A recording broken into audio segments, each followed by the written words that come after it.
방금 전에 소개받은 벤처스퀘어 명승입니다. 다시 한번 인사드리겠습니다. 네, 오늘 여기 오는데 진짜 눈물 나게 춥더만요. 왜 이렇게 추운 거야? 약간 좀 일찍 도착해서 제 앞에 그 포장마차에서 오뎅 국물하고 어묵 국물 하나 먹고 왔는데요. 사실 좀 춥습니다, 그죠? 경기도 좀 춥고요.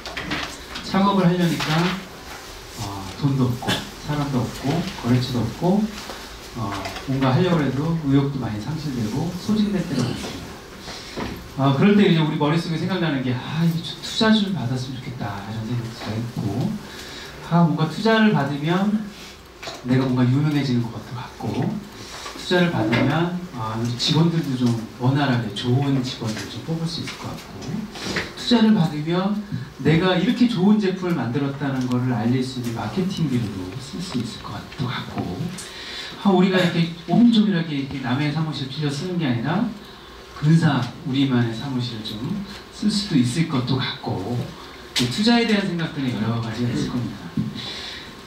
근데 저한테는 투자가 약간 트라우마가 있어요. 자, 기자 생활 한 10년 하다가 그 다음에 나와서 미디어 쪽에 조금 절정을 한번 맛보겠다고 간 곳이 야후코리아였는데 야후코리아랑 그 매경에서 투자 업무를 좀 담당을 했었거든요. 투자자의 눈으로 세상을 좀 바라봤었습니다. 그러다가 야후코리아를 나와서 스타트업에 만들어져 있는 스타트업의 공동대표로 들어간 거예요. TNM 미디어라는 회사로 들어갔는데 이 TNM 미디어라는 회사 조그만 회사죠. 그냥 5명짜리 회사입니다. 하다가 보니까 제가 들어가고 나서 조금 이제 2배씩 커지기 시작합니다. 이제 성과가 나오기 시작했고요.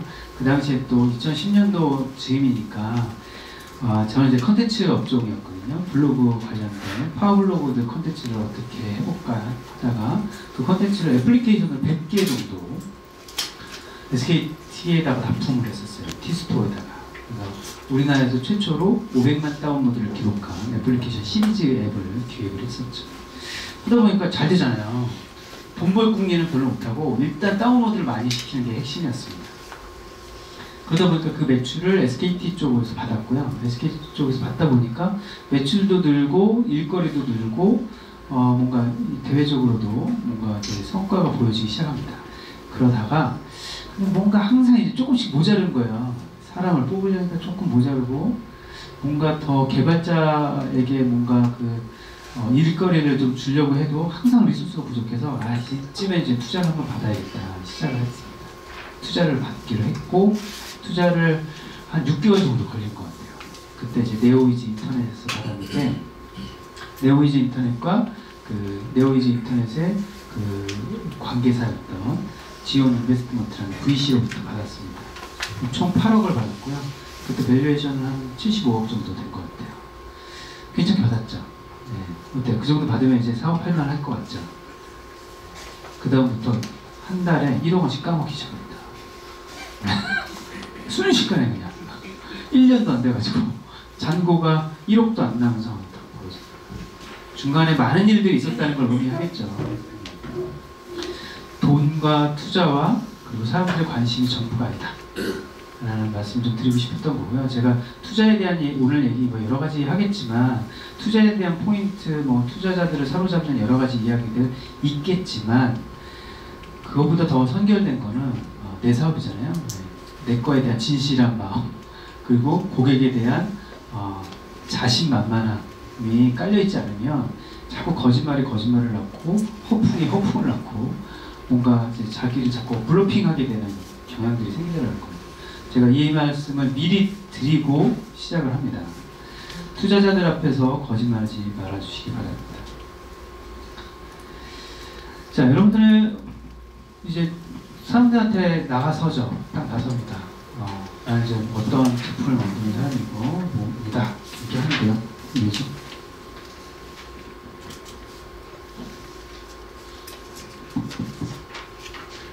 오류가 떠서 사라져버렸어요. 제가 뗄게요.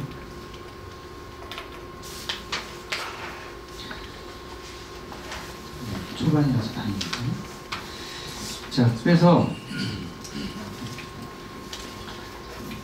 자, 나는 누구다. 그리고 우리의 삶은 뭐다. 이렇게 얘기할 때 여러분들 뭐라고 생각하십니까? 머릿속에 뭔가 떠오르세요? 머릿속에 떠올라야죠. 당연히 몇 가지 키워드가 떠오를 겁니다. 떠올라야만 하고요. 우리나라 사람들한테 당신은 뭐 하는 사람이요? 당신은 누구요? Who are you? 이렇게 물어보면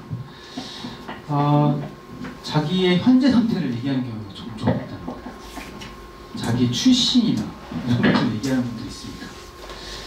자, 여러분들 사실은 사업하시는 분들은 이런 얘기 먼저 꺼내시면 안 돼요. 여러분들이 하셔야 될 얘기는 뭘 했고 어떤 성취를 이뤘고 어떤 성과를 내고 있고 나는 무엇을 하려는 사람이다가 더 중요한 거예요. 그래서 투자자들 앞에서 뜬금없이 자기 출신 성분 얘기하던 거나 뜬금없이 뭐 자기 강의하듯이 내가 왕년에 뭐 이런 얘기 하시면 안 됩니다. 그거는 이제 이따가 팀이 얘기할 때 설명하는 방법을 말씀드리겠지만, 사업은 사업으로서, 그리고 투자는 투자하는 사람의 목적의식이 있기 때문에 그 목적의식에 맞춰서 우리가 투자자에게 설명을 해줘야 되는 거예요. 마이크가 혼선이 되고 있는 것 같아요.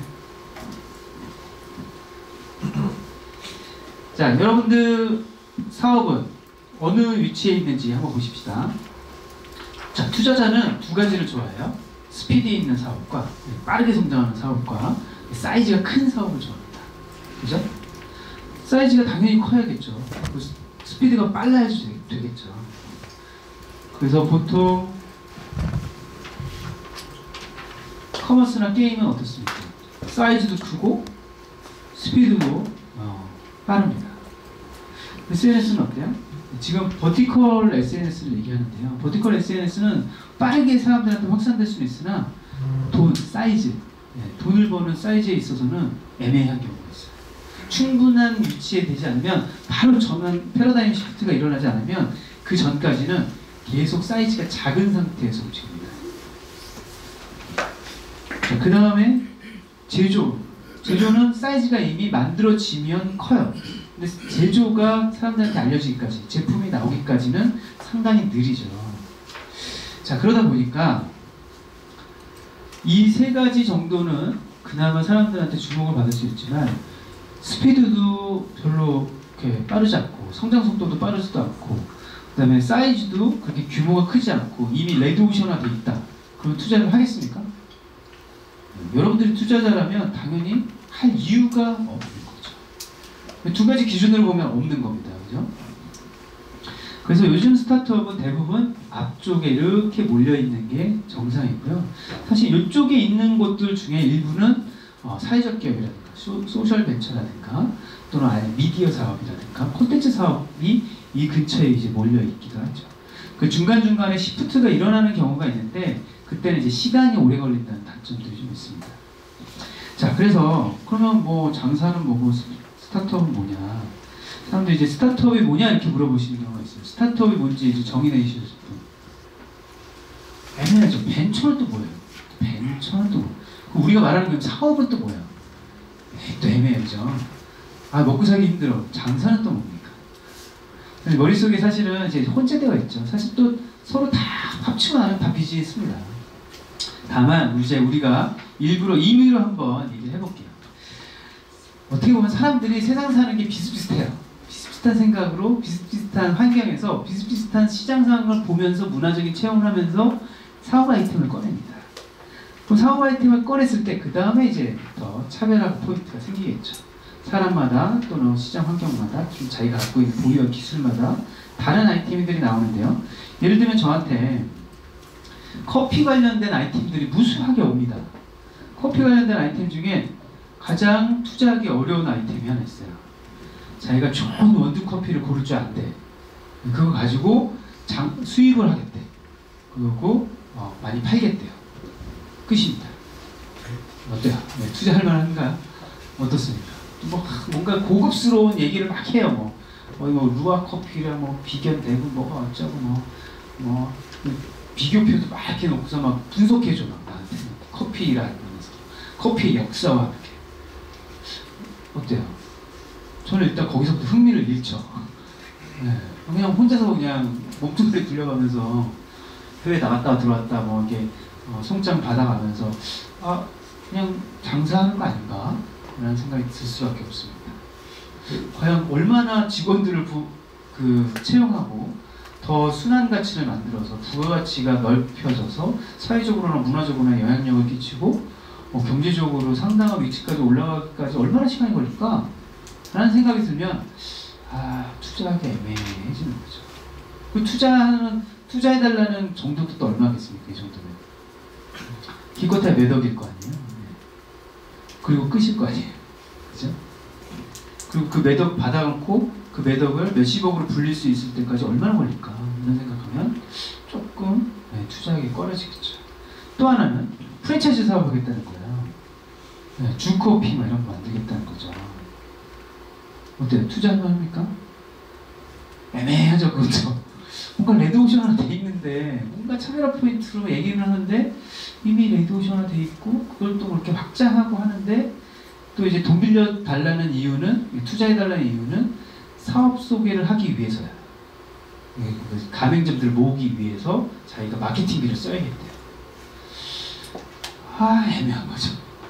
그렇게 해서 가맹점들 모아서 가맹점들이 잘해주면 좋은데 또 안 되면 또 애매해지는 거죠. 자, 전통적인 산업에 있어서는 이런 부분들은 사실은 기존 산업화돼 있어서 지금 VC들이나 지금 엔젤들이나 또는 저희 같은 엑셀러레이터들은 관심 밖에입니다.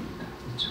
암만 뭐 열심히 하고 돈 많이 버는다고 하셔도 이쪽은 일단 스피드가 안 나고 사이즈도 그렇게 크다고 생각하지 않기 때문에 별로 관심이 없어요. 그 다음에 이제 옛날에 우리가 전통적으로 우리가 봤던 제조사업 같은 거, 뭔가 IP가 있고 지적재산이 있고 사람들한테 특장점을 설명할 수 있는 그런 게 이제 우리는 제조사업에 가깝죠. 그리고 공장도 좀 필요하기도 하고 여러 가지 의미로 리소스가 좀 초기부터 좀 많이 필요한 사업이 벤처들입니다. 그래서 한 10여 년 전부터는 우리 그 벤처 사업에 돈이 처음에 들어갈 때는 평균 투자 금액이 5억에서 10억이었잖아요. 자, 이때는 뭐 그렇다 칠 수 있죠. 제조 사업이고 뭐 좀 더 규모가 커지고 수출을 할 수 있으면 돈 넣고 수익을 낼 수 있겠다는 생각이 좀 듭니다. 자, 그럼 요즘 말하는 스타트업은 뭘까요? 자, 스타트업은 몇 가지 키워드가 있겠죠. 앱을 만들거나 콘텐츠를 만들어서 글로벌로 바로 진출할 수 있대요. 3-4명이. 어떻게? 기존에 깔려있는 인프라를 활용하는 거죠. 적극적으로 기존에 있는 인프라를 깔고 활용해서 그 위에서 움직이는 겁니다. 그러니까 빠를 수밖에 없고요. 작을 수밖에 없고, 그래서 린 스타트업이라고 얘기하는 거예요. 고객하고 접점을 누군가가 이미 많이 만들어 놨기 때문에 거기에서 움직이는 겁니다. 게임 퍼블리싱 여러분들 할 때 예전에 NC소프트 하게 되면 NC소프트에서 무슨 아이온이라는 거 만들면 런칭쇼 하고 뭐 클베 하고 막 20만 명 모으는 데까지 얼마나 걸리고 뭐 서버들 우리가 다 뭔가 해야 되고 난리 났었잖아요. 마케팅도 우리가 다 해야 되고.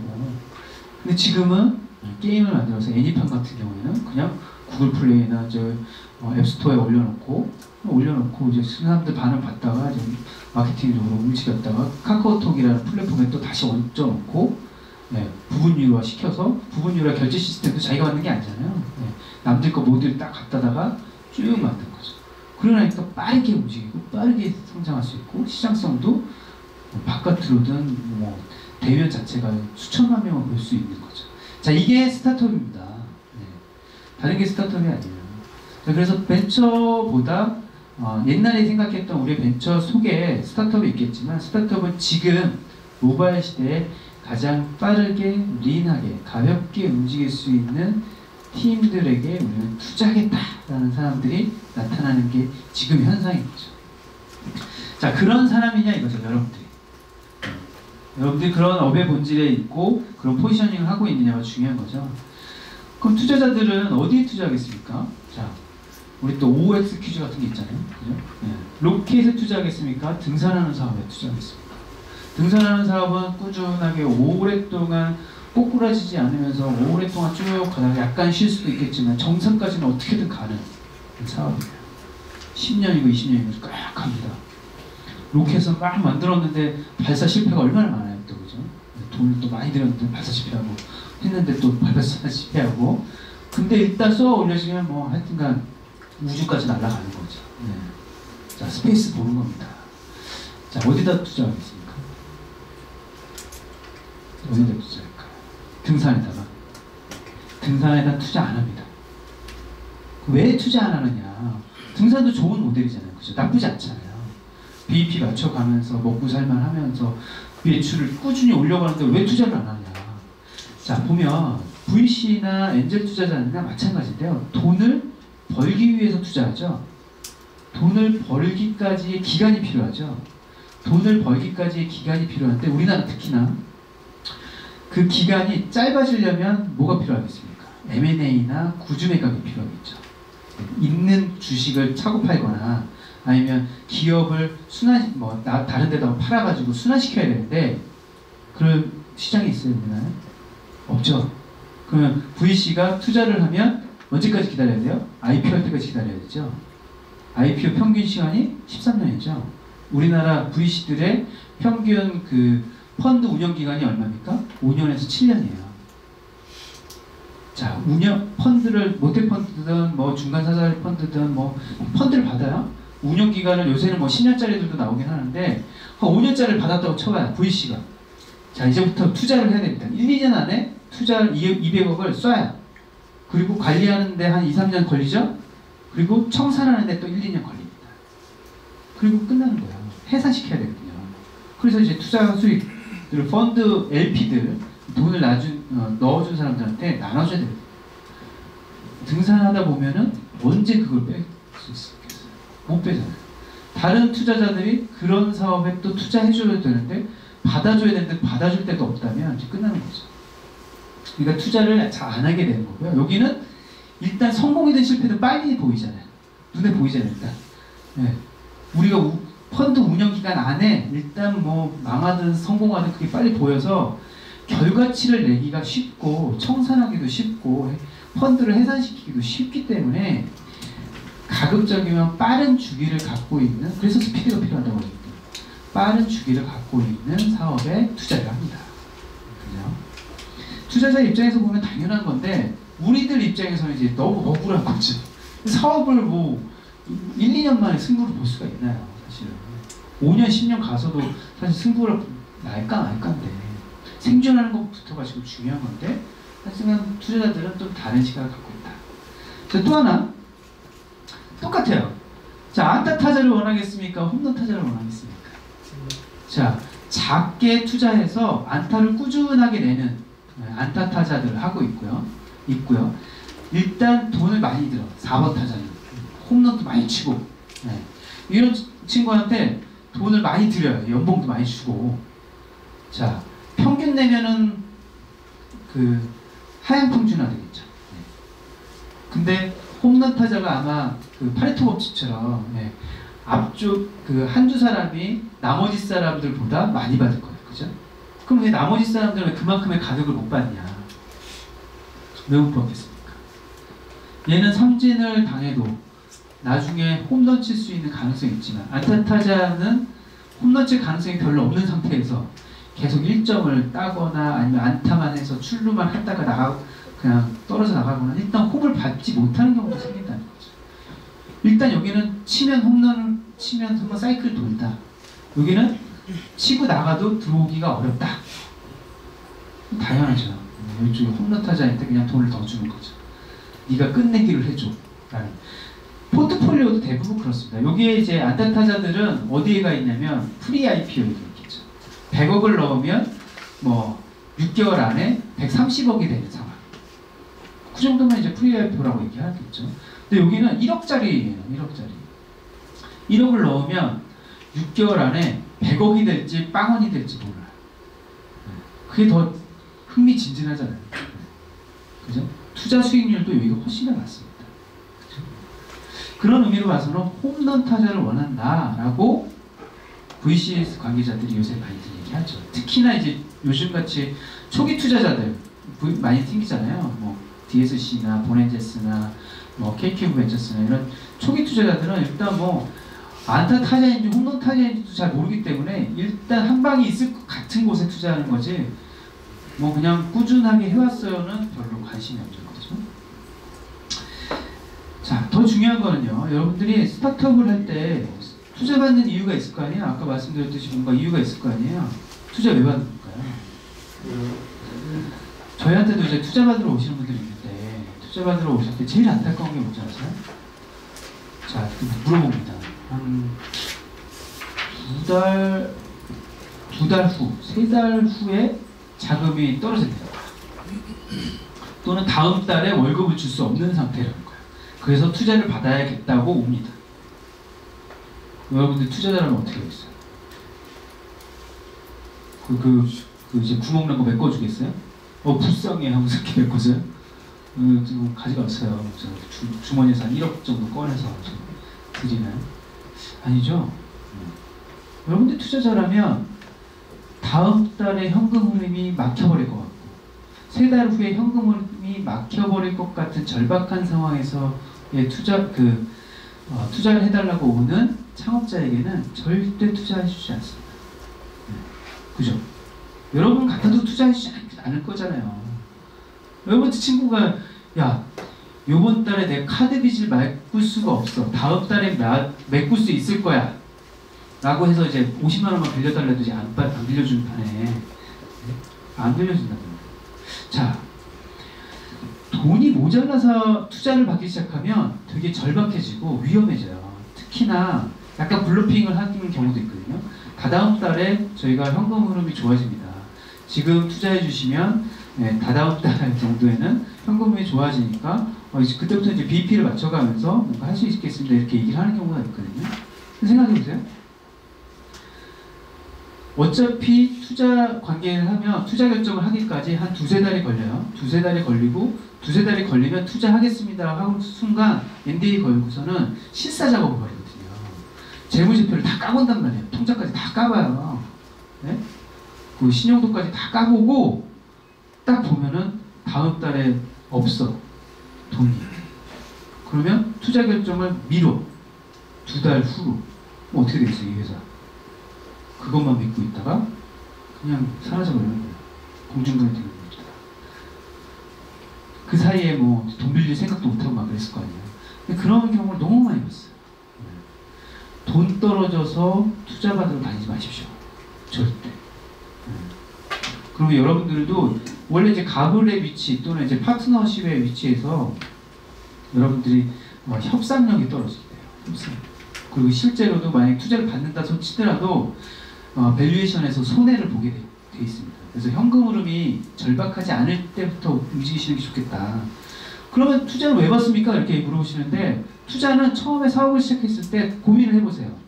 내가 투자를 받는 것이 유리한가 안 유리한가 해서 투자를 받는 게 유리하다고 무조건 생각되면 지금 현금 잔고가 얼마나 남아있든지 간에 무조건 투자 유치 활동을 하는 겁니다.